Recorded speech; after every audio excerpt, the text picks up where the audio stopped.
get our first suggestion. Somebody say something. Star Wars. Batteries. Okay, I have one. Okay, so obviously I have a vibrator. I love it. I love her. And I remember just like, because it's always embarrassing buying batteries because I feel like everyone knows what it's for. So you're like at Shoppers and you have batteries and you have like a decoy sandals. You're like, it's for my flashlight. I'm going to the beach at night or something. Yeah, and it's like they're bad for the environment. I try to do so many things that are good for the environment, but like not that, you know what I mean? Like I'll buy whatever batteries I need, and I'll get a plastic bag for it too, because, I'm embarrassed. Okay, let's just do another one. Self-driving cars. Oh, self-driving cars. Okay, well that's good because I like self-driving cars. I think that they're very interesting because I also don't have a driver's license. So for me, I'm like, finally, like, quick, hurry. I feel like I can wait it out and just get a self-driving car. Yeah, I don't have a driver's license. I have juicy jugs. It's like, I'll get a ride. You know what I mean? Like, I'll get to where I need to be. I got here just fine. You know what I mean? Yeah, no, but self-driving cars are very cool. I mean, AI in general, I think is very cool. That's a good suggestion. I'm very into AI. The thing is, everybody's like all worried. Everyone's like, oh, AI is gonna take our jobs or something. Is that what people are worried about? Is anybody actually worried about that? Do you guys all work in a factory? Sorry. Because they are gonna take your jobs, but that's like, okay. Like, AI can't do like what I do. It's just a little bit better. Okay, give me another one. Fashion? Okay, that's good. So I went to fashion school. I moved to Vancouver to go to fashion school. I dropped out right away, but that's not important for... and I really love fashion. Obviously, wearing 3/4 Aritzia. It's like, whoa, when did Anna Wintour get here? It's not a fancy outfit. You don't know, obviously. I can tell you don't know, but it's a mediocre outfit. But I do love fashion. Oh, something funny just happened about fashion school. So I just got diagnosed with ADHD, and it's a learning disability. Check your ableism.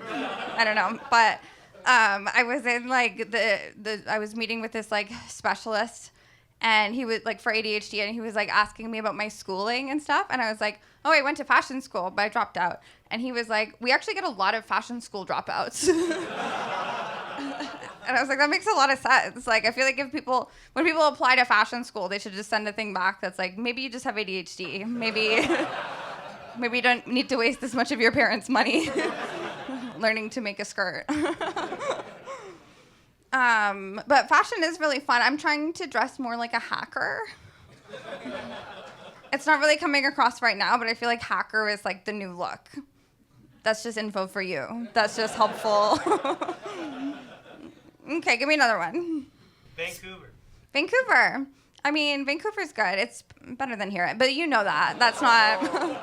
Oh, it's just literally better. It's just literally better. That's not my fault. What? You're shaking your head. What?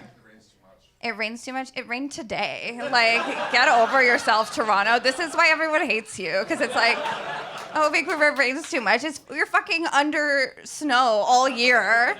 Wouldn't you rather a sprinkling? Like, does anybody else have any beef with Vancouver? Let's just take this up right now. It's cheaper, too, so fuck yourself. No, sorry, but, your city is bad. It just has a very evil aura in the air, and I don't know how to describe it. No, but I do hate Toronto. But anybody else? The Bachelor. Oh, The Bachelor. Okay, did anybody here watch The Bachelor this year? Okay. I mean, I guess it's worth it. It was just a really bad season. I've watched The Bachelor since like the first year, and it's so bad. They did 2 bachelorettes this year, like 2 girls who were picking from a group of guys.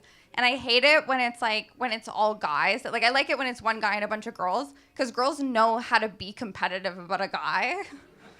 But when it's a bunch of guys, they're just like, I mean, she's kind of cool, but like, bros before hoes. It's not a competitive spirit, And there was 2 this year. And so, okay, this is something I feel like I can talk about. So there was 2 bachelorettes this year because they were both like wronged by The Bachelor last season. And so I guess they felt bad and they were like, okay, you can both be the bachelorettes. And at first I was like, oh, it might be fun because they'll be competitive with each other. But they picked one girl that's like fun and cute, and they're both cute, but one of the girls was just like so boring, like didn't say anything, and they had to pick from the same pool of guys at the beginning of the season. So there were like several times where this one girl would like pick a guy to give a rose to, and then he'd be like, I actually prefer Gabby. I know, it was crazy. Like, my boyfriend and I were freaking out because there was this one contestant, his name was Meatball. And fucking poor Rachel was like, you know what, I'm going to take a chance on Meatball. Here you go, Meatball. And Meatball's like, I'm only here for Gabby. It was brutal. But The Bachelor is fun. If you're not watching it, you should watch it. And the thing is, I heard it's mostly girls clapping that watch it. And it did take me many years to get my boyfriend to watch it with me. And the strategy is just like, have it on nearby. Don't pressure them to watch it. And then as soon as they walk by one day and they're like, wait, who is he again? You got him. It's over for him. I still can't get him to watch 90 Day Fiancé because he says it's too sad. Do you guys watch 90 Day Fiancé? All the same people? Oh, you guys watch it? Okay, sweet. The thing is, 90 Day Fiancé is really good. So if you don't know the premise of the show, is I can turn any set into 90 Day Fiancé. Like any suggestion, within 2 degrees, I can get it to 90 Day Fiancé. It is the best show on television. So basically, every season, it's like 5 different couples. And the whole show is based off of the American legal visa situation. So it's like if you are from another country and you get engaged to an American, you get the fiancé visa and you can go to America and you go there for 90 days and you have to get married within that 90 days if you want to stay in the country. And if you don't get married, you have to go back to your country. And it's always like really hot people from other countries and like disgusting Americans. And it like makes you realize how bad some countries are. Like the hotness discrepancy lets you know how bad that country is. Like I always kind of thought, I was like, maybe I want to visit like Ukraine or Russia, but it's like it's always the hottest Ukrainian and Russian girl like dating like the sloppiest American guys. And I'm like, if they're that desperate to get out of the country, like I don't need to visit it. You know what I mean? I'll do one more suggestion. Ed from 90 Day Fiancé. Oh, okay. I do actually have a good one for this. Okay, so if you have not watched 90 Day Fiancé, good for you. That's a really good suggestion. So Ed, you've probably seen like memes of him. He doesn't have a neck, and don't be sad for him because he's. Don't you dare fucking be sad for Ed because he has no neck because he's a motherfucker. Okay. You've seen him, he's kind of squished. He has like long black hair and he's just sort of squished, okay? And it's very sad if other people have this condition and they're squished. I think that they look great, but Ed does not, okay? And so one day, when the Crystalia, I'm gonna bring it back. So when the Crystalia, controversies, whatever, came up, I tweeted a picture of Ed and was like, this is Crystalia after I boop him with a mallet. And it went so viral, okay? It is my biggest tweet. It was like, everybody saw it, okay? Seth Rogen followed me from this tweet. This was a major tweet from my Twitter career, okay? And I always sort of was like, Crystalia never retweeted that. Like, you know what I mean? It's like so viral, right? So I always kind of wondered if he saw it.